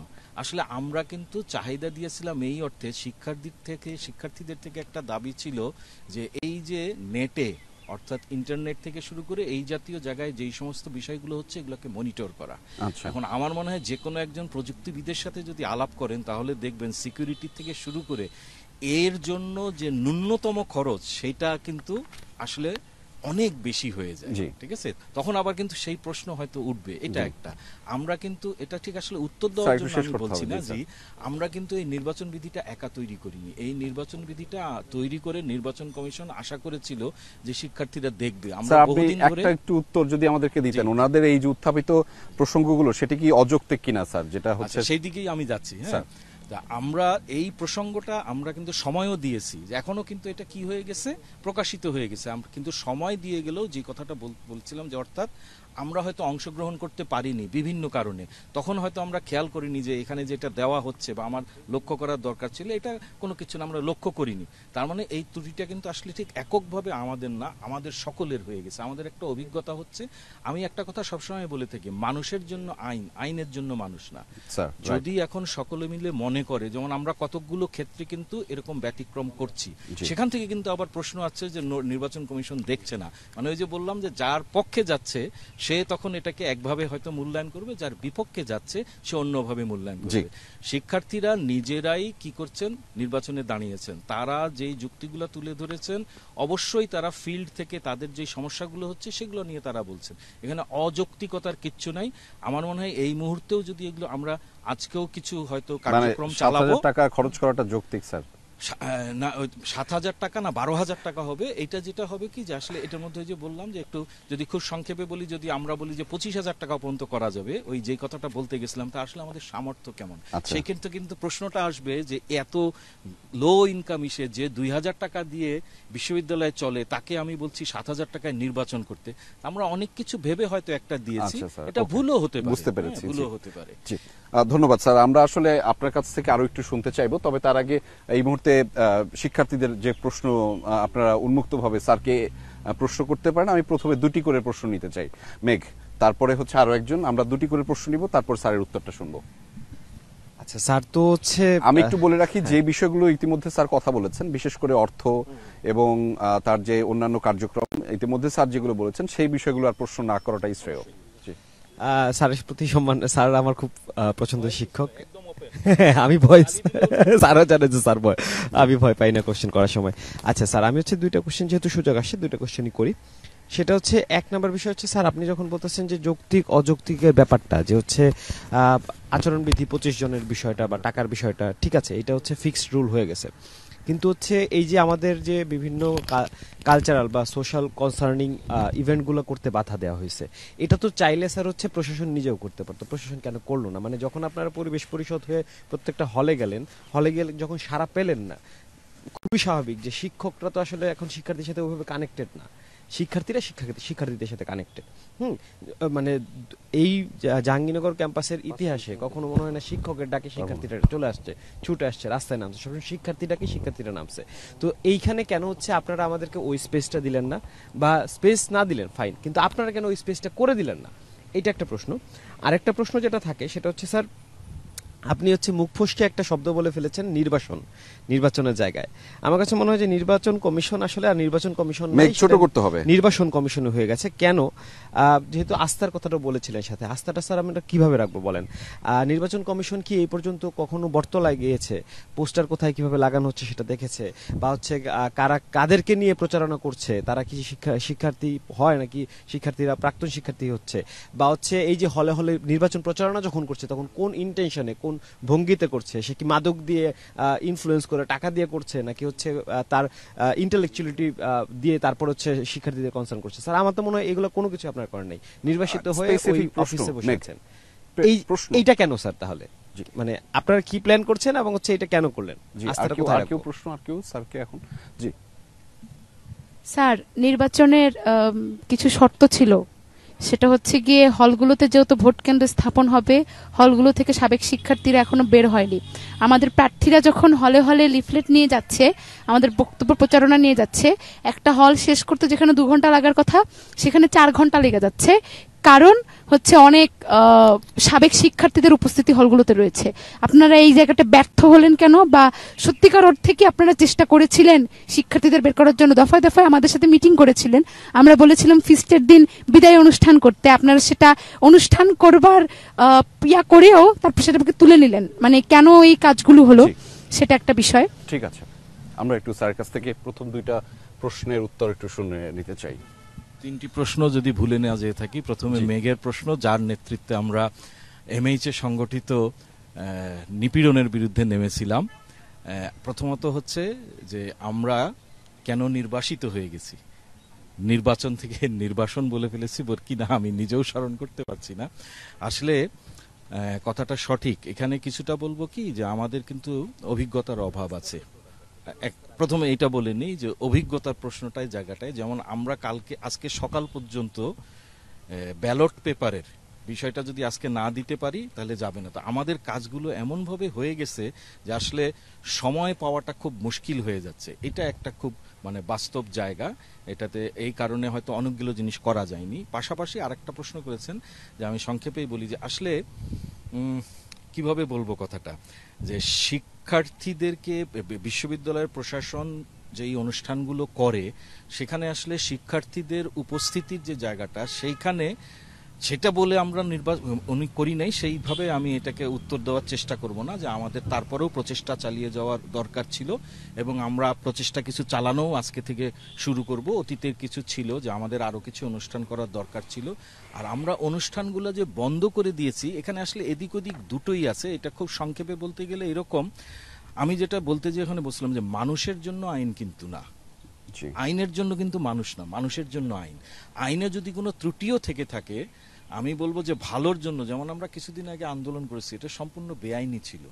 হ্যাঁ, তাই আমি একজন নির্বাচন কমিশন হয়ে কাউকে বলতে পারি না যে আপনি আচরণবিধি মানবেন না, কিন্তু আমি মনে করি যে জুলাইয়ের বিপ্লবী বলি, 90-এর আন্দোলনই বলি, 71-ই বলি, যেটাই বলি না, তার স্পিরিটই হচ্ছে যে, বা তার স্পিরিটটাই হচ্ছে ভালো কাজের জন্য আইন দেখার প্রয়োজন হয়।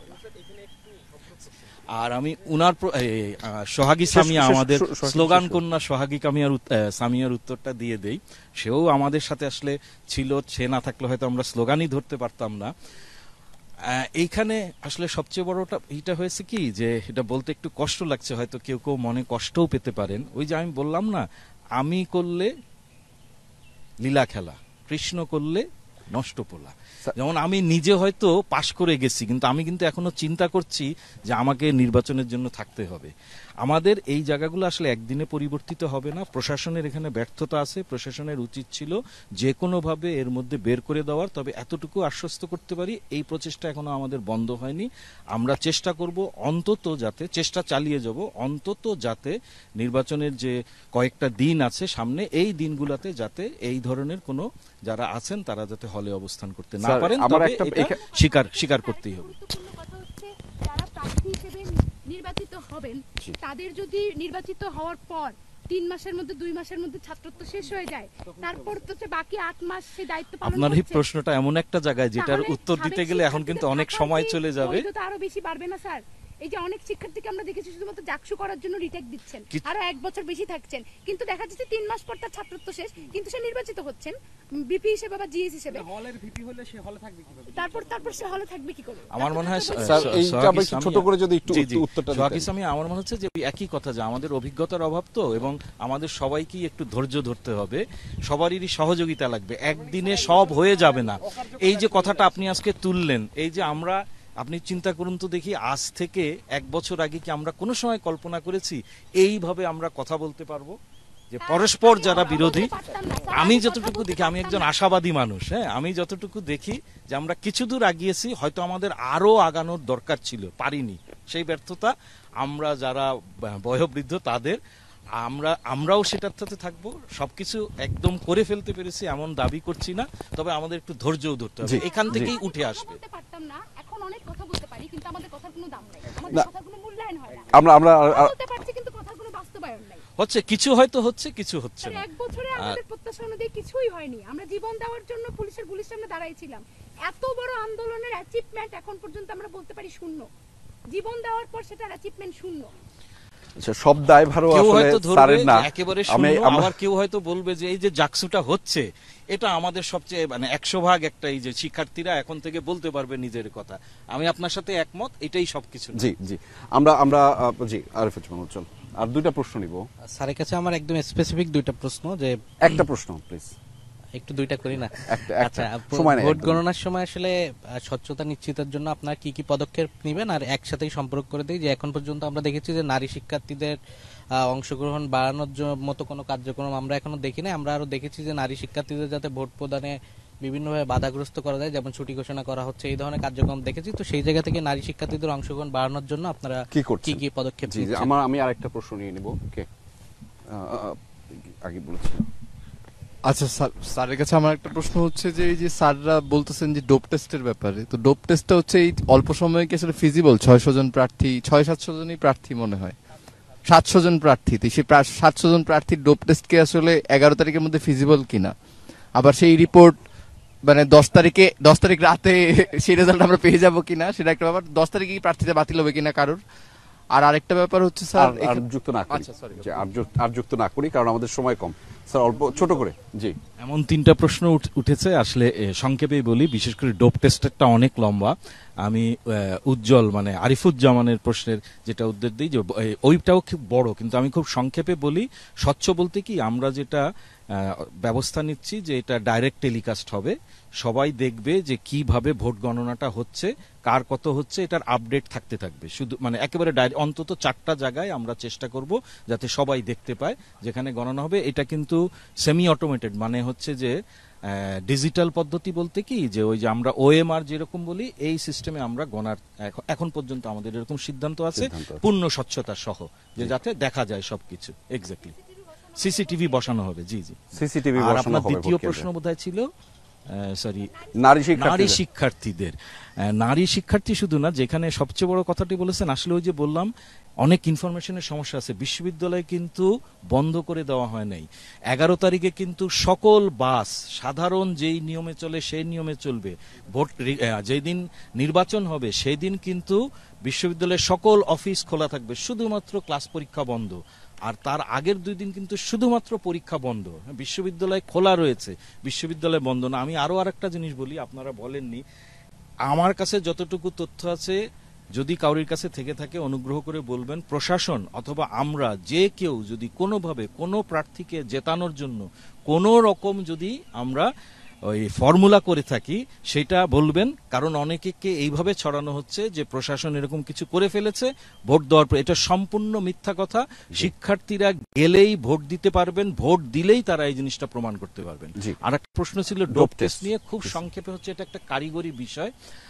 এইটার জন্য আবার অনেক মানে প্রশাসনিক এবং আর্থিক বিষয় সংশ্লিষ্ট আছে। আমরা আসলে গত 3 দিন আগের থেকে এর প্রস্তুতি নিচ্ছি। এখন বিভিন্ন কারণেই হয়তো যে কোনো সময় এটা শুরু হবে, এবং আমরা আশা করছি একটা আগেই মানে ভালো একটা সময়ের মধ্যে এর ফলাফল পাওয়া যাবে। আর কি আপনাদের 3 জনের যদি প্রশ্ন থাকে? আরিফ আপনার চলে আসছে, উত্তর চলে আসছে, আপনারটাও চলে এসেছে, আপনার আচ্ছা চলে এসেছে। আমরা একদম শেষ দিকে রয়েছে। আমার স্যার 2টা প্রশ্ন আপনার কাছে রয়েছে। সেটি হচ্ছে যে প্রচারণার ক্ষেত্রে আপনারা একটা, আপনি কিন্তু প্রার্থীও না, না শিক্ষার্থীও না না আমি প্রার্থীও না শিক্ষার্থীও না আমার যেটা জানার হচ্ছে যে যেহেতু প্রচারণার সাধারণ জনগণ প্রচারণার ক্ষেত্রে অনেক ধরনের প্রশ্ন চলে এসেছে সেই ক্ষেত্রে বিশ্ববিদ্যালয় প্রশাসন থেকে আপনারা একটা সমন্বিত একটা বিতর্কের আয়োজন করতে পারতেন কিনা যেহেতু আপনারা একটা জায়গা বিশেষ করে শিক্ষার্থীদের নিরাপত্তার জন্যই আপনারা অনেককে সেখানে অ্যালাউ করছেন না সেটা ইতিবাচক হয়তো আমরা দেখছি কিন্তু ওনাদের এই বিষয়টা যেহেতু আরো কয়েকদিন সময় আছে যে আপনারা প্রশাসনের পক্ষ থেকে একদম যদি দুইটা বিতর্কেও আয়োজন করা যেতে পারতো যে কেন একজন ভিপি সাধারণ শিক্ষার্থীরা তারা নির্বাচন করতে চাইবেন তার মধ্যে কি আছে আমরা দেখি না যে কথা বলার মাধ্যম এবং যুক্তি যে ডায়ালগ সেটা ভিপি জিএস যারা আছেন এই পদগুলোতে করবার কোনো পরিকল্পনা আছে কিনা বা করা যেত কিনা অবশ্যই করা যেত এবং করার পরিকল্পনাও আছে আমরা এক ধরনের প্রস্তুতি নিচ্ছি যদি আমাদের নির্বাচনের আগে যদি সম্ভব হয় সকলকে যদি একত্রিত করা যায় আর আমি এখানে আরেকটা কথা বলবো নির্বাচন আচরণবিধি কিন্তু কেবলমাত্র যারা প্রার্থী এবং এর সংশ্লিষ্ট তাদের জন্য তবে নির্বাচন আচরণবিধি মেনেই কিন্তু এই ধরনের অনুষ্ঠান যে কেউ করতে পারেন আমার ধারণা হয়তো সামনে এই ধরনের আমরা অনুষ্ঠানগুলো দেখতে পারবো যদি শিক্ষার্থীরা এই জিনিসটাকে নিশ্চিত করতে পারেন এই ভয়টা দূর করতে পারেন যে তারা যখন ওপেন বিতর্ক করবেন সেখানে তারা মানে এই বিতর্কটাকে যে যত বড় কথাই বলুন কেন তারা সহনশীল হবেন এবং এটাকে কেন্দ্র করে জাকসু নির্বাচন যাতে ক্ষতিগ্রস্ত না হয় এইটুকু নিশ্চিত হলেই আমরা মনে করি যে হয়তো এরকম অনুষ্ঠান আগামী কয়েকদিনের মধ্যে আমরা দেখতে পারবো জি প্রার্থিতার বাইরে কোনো কিছু অর্গানাইজ করতে গেলে বিশ্ববিদ্যালয় প্রশাসন অনুমতি দিচ্ছে না এর আগে জুডো জার্স তারপর ইনক্লুসিভ জাহাঙ্গীরনগর নামে একটা প্ল্যাটফর্ম ওরা আউটডোরে একটা করতে হ্যাঁ আরো অন্যান্য অনেক অর্গানাইজেশনই প্রোগ্রাম করতেছিল জাকসু সেন্টার করে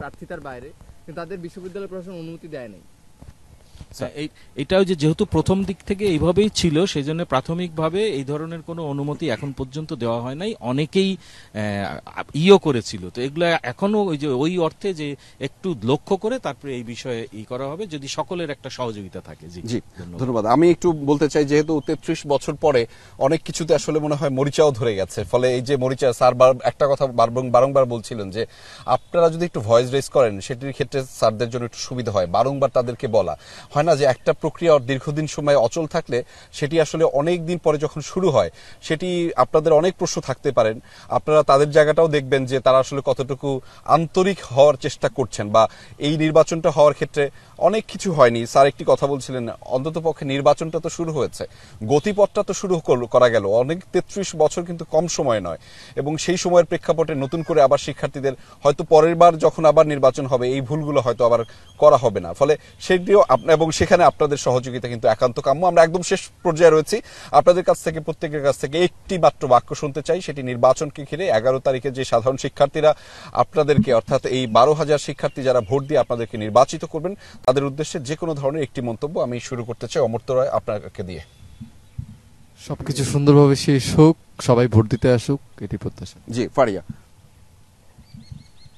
আমারও মতামত এটাই সাধারণ শিক্ষার্থীরা এই জাকসু ডাকসু এসবের মধ্য দিয়েই জাতীয় রাজনীতিতে এই পরিবর্তন আনুক যে সাধারণ মানুষই তাদের প্রতিনিধি নির্বাচন করে আরিফুল্লাহ সমন্বিত শিক্ষার্থী জোট জি জাহাঙ্গীরনগর বিশ্ববিদ্যালয়ের স্টুডেন্টদের প্রতি একল আবেদন থাকবে তারা অবশ্যই নির্বাচনের দিন ভোট দিতে আসবে এবং ভোট দেওয়ার সময় অবশ্যই সততা দক্ষতা এবং যোগ্যতা এসব বিবেচনা করে ভোট দেবে এবং এগুলোর অবশ্যই সম্মিলন থাকতে হবে কারণ শুধু নেতৃত্ব থাকলেই হবে না তার মধ্যে যদি সততা না থাকে তাহলে সেই নেতৃত্বের আমানত অবশ্যই রক্ষা করতে পারবে না তা আমি মনে করি সততা দক্ষতা এবং যোগ্যতা সবগুলো বিবেচনা করেই একজন প্রার্থীকে ভোট দেওয়া উচিত জি মোহাম্মদ শেখ সাদি হাসান জাতীয়তাবাদী ছাত্রদল হাজারো সংকটের মধ্যে মাঝে একটা সম্ভাবনা যেহেতু তৈরি হয়েছে জাহাঙ্গীরনগর বিশ্ববিদ্যালয়ে জাকসু হচ্ছে আমার চাওয়া বা আমাদের চাওয়া যে এই গণতান্ত্রিক প্রক্রিয়া যেহেতু শুরু হয়েছে সকলেই অংশগ্রহণমূলকভাবে এই গণতান্ত্রিক প্রক্রিয়াকে চালু রাখা পরবর্তীতে যাতে আমরা গণতান্ত্রিক একটি দেশ পাই গণতন্ত্র যাতে আর রুদ্ধ না হয় জি শিক্ষার্থী ঐক্য ফোরাম থেকে আরিফুজ্জামান উজ্জ্বল সবার প্রতি একটাই প্রত্যাশা যে একটা শিক্ষার্থী বান্ধব বিশ্ববিদ্যালয় গড়ে তোলার জন্য আমাদের আগামী 11 তারিখ সবাই যাতে অন্তত ভোটটা প্রদান করে সেটা যাকেই দেখ তার বুদ্ধি বিবেচনা করেই ভোটটা দিক কিন্তু তার নিজের ভোটটা যাতে সবাই নিশ্চিত করে জি মোহাম্মদ মাহফুজুল ইসলাম মেঘ স্বতন্ত্র অঙ্গীকার পরিষদ আচ্ছা ওই একই কথা 11 তারিখ ভোট দিতে আসুন যদি না ভোটও দিয়ে যান সেটাও দিয়ে যান এসে দিয়ে যান মিস করবেন না আর আরেকটি ব্যাপার আপনি বিশ্ববিদ্যালয়ের শিক্ষার্থী আপনাকে বোঝাতে হবে না আপনি কাকে ভোট দেবেন। আপনার নিজের বিবেচনা আছে, আপনার মনন আছে, মেধা আছে, সেখান থেকে ইভালুয়েট করুন প্রত্যেকজন প্রার্থীকে, যাকে যোগ্য মনে হবে, আপনার চোখে যাকে যোগ্য মনে হবে তাকেই ভোট দেবেন। জি, সোহাগী সামিয়া জান্নাতুল পুরো ফেরদৌস। ক্যাম্পাসের চেতনাগত জায়গায় এবং একাডেমিকগত জায়গায় একটা আমূল পরিবর্তন আনার জন্য আমাদের সংসপ্তক পর্ষদ একটি লড়াইয়ে নেমেছে। সেই লড়াইয়ে আপনাদের সকলকে আমরা পাশে চাই। আপনারা ভোট দিয়ে আমাদের এই লড়াইয়ে অংশগ্রহণ করবেন, এবং ভোট শুধু ভোট নয়, ভোট হচ্ছে আপনার অধিকার নিশ্চিত হওয়ার একটা হাতিয়ার। অতএব অবশ্যই ভোট দিতে আসুন। জি, আমরা সবশেষ শুনতে চাই অধ্যাপক মোহাম্মদ মাফরুহি সাত্তার, জাকসু নির্বাচন কমিশনের সম্মানিত সদস্য। আপনার কথার মাধ্যমে আমরা আয়োজনটি শেষ করতে চাই। একটি ইতিবাচক বার্তা, সেটা ভোটার এবং প্রার্থী উভয়কেই। ধন্যবাদ। আসলে এই যে এত আয়োজন, এত আলোচনা, এত সমালোচনা, তার মূলেই কিন্তু রয়ে গেছে জাহাঙ্গীরনগর বিশ্ববিদ্যালয়ের শিক্ষা, সংস্কৃতি, তার ঐতিহ্য। আমরা কতটুকু এগোতে পারলাম, আমি প্রত্যেকটি শিক্ষার্থী, প্রতি প্রার্থীর প্রতি এই আবেদনই রাখব, সকল পরিস্থিতিতে আপনারা বিশ্ববিদ্যালয়ের এই মর্যাদাকে ধরে রাখার জন্য মনে রাখতে হবে যে 11 তারিখে আমাদের সকলকেই নির্বাচনে অংশগ্রহণ করে আমরা এই বাংলাদেশ শুধু নয়, পৃথিবীর বুকে একটা দৃষ্টান্ত স্থাপন করব। সবাই আমরা শান্ত থাকব, সবাই আমরা ভালোর পথে এগোবো। ধন্যবাদ। জি, ধন্যবাদ স্যার, এবং ধন্যবাদ সকল প্রার্থীদের যারা আমাদের সাথে যুক্ত হয়েছিলেন। আপনাদের যে প্রত্যাশা, একটা সুন্দর সাবলীল ক্যাম্পাস, যে ক্যাম্পাসে আসলে শিক্ষার্থীরা তাদের বিচরণ থাকবে খুবই সৃজনশীলতার মাধ্যমে, এবং সেই প্রত্যাশা আপনাদের পূরণ হোক, এবং আপনাদের সকলের প্রতি শুভকামনা এবং শুভাশিস রইল। আপনারা নিশ্চয়ই ভালো থাকবেন, এবং দিন শেষে এই ক্যাম্পাস এবং এই জাহাঙ্গীরনগর বিশ্ববিদ্যালয় কিন্তু আপনাদের মাধ্যমেই ব্র্যান্ডিং হয়, প্রতীয়মান হয়। ফলে সেটিকে ভালো রাখা এবং সেটির যে কোনো ধরনের নামকরণ করা কিন্তু আপনাদেরই দায়িত্ব। ফলে আপনারা কিভাবে নামকরণ করবেন, এটির পুরোটা দায়, আমি শব্দটা দায় বলছি, দায় বর্তায় কিন্তু আপনাদের উপরে। শিক্ষকরা থাকবেন, ওনারা আমাদের অভিভাবক, কিন্তু আপনারা যতটুকু নির্মল আচরণ করবেন, দিন শেষে মানুষ বলবে জাহাঙ্গীরনগর বিশ্ববিদ্যালয়ের শিক্ষার্থীরা। ফলে আপনাদের সেই আচরণটা ইতিবাচকভাবে হোক, এবং আপনারা ভোটে জিতে, আমার কাছে ক্ষমতা থাকলে আপনাদের সবাইকে জিতিয়ে দিতাম, সেই ক্ষমতা নিশ্চয়ই নেই। তবু আপনারা ভোটে যেই জিতবেন, যেই হেরে যাবেন, সবাই একত্রে জাহাঙ্গীরনগর বিশ্ববিদ্যালয়কে সমন্বিত রাখবেন। এবং জাহাঙ্গীরনগর যদি বিশ্ববিদ্যালয় জিতে যায়, তাহলে কিন্তু বাংলাদেশটা জিতে যায়, কারণ এই জাহাঙ্গীরনগর বিশ্ববিদ্যালয় বাংলাদেশ। আপনাদের সকলকে ধন্যবাদ জানাচ্ছি আমাদের এই আয়োজনে অংশগ্রহণ করবার জন্য। দর্শক, আমরা কথা বলছিলাম শিক্ষার্থীদের সাথে, প্রার্থীদের সাথে, এবং এমনকি নির্বাচনী পরিচালনা পর্ষদের সাথে যারা যুক্ত রয়েছেন তাদের সাথেও। আমরা একটা কথা কিন্তু বলতে চাই, যে শিক্ষার্থীদের যে ভবিষ্যৎ সেটি আসলে, এবং শিক্ষার্থীদের যে অধিকার সেটি নিশ্চিতে কিন্তু শিক্ষার্থীরা এই অগ্রগণ্য ভূমিকা রাখতে পারে, যেটির অবদান আমরা দেখেছি 2024-এ। সেই 24-এর গণ অভ্যুত্থানে কিন্তু উঠে এসেছে এই সমস্ত অধিকার নিশ্চিতের যে বার্তা এবং কথাগুলো। ফলে আগামী নির্বাচনে, অর্থাৎ 33 বছর পরে অনুষ্ঠিত জাতীয় জাহাঙ্গীরনগর বিশ্ববিদ্যালয় কেন্দ্রীয় শিক্ষার্থী সংসদ যে জাকসু নির্বাচন, সেটির মাধ্যমে উঠে আসবে, এবং সেখানে নিরবিচ্ছিন্নভাবে, শান্তিপূর্ণভাবে ভোট অনুষ্ঠিত হবে, এবং তার মাধ্যমে শিক্ষার্থীরা তাদের 33 বছর পরে তাদের প্রতিনিধি নির্বাচন করতে পারবেন। এবং সেই নির্বাচনকে ঘিরে আমাদের ইতিবাচক প্রত্যাশা জানিয়ে আজকের মতো ইয়েস টু পলিটিক্স এখানে শেষ করছি। আমি আহমেদ রেজা। আমাদের সাথে যারা যুক্ত ছিলেন তাদের সকলকে আরো একবার ধন্যবাদ জানাতে চাই।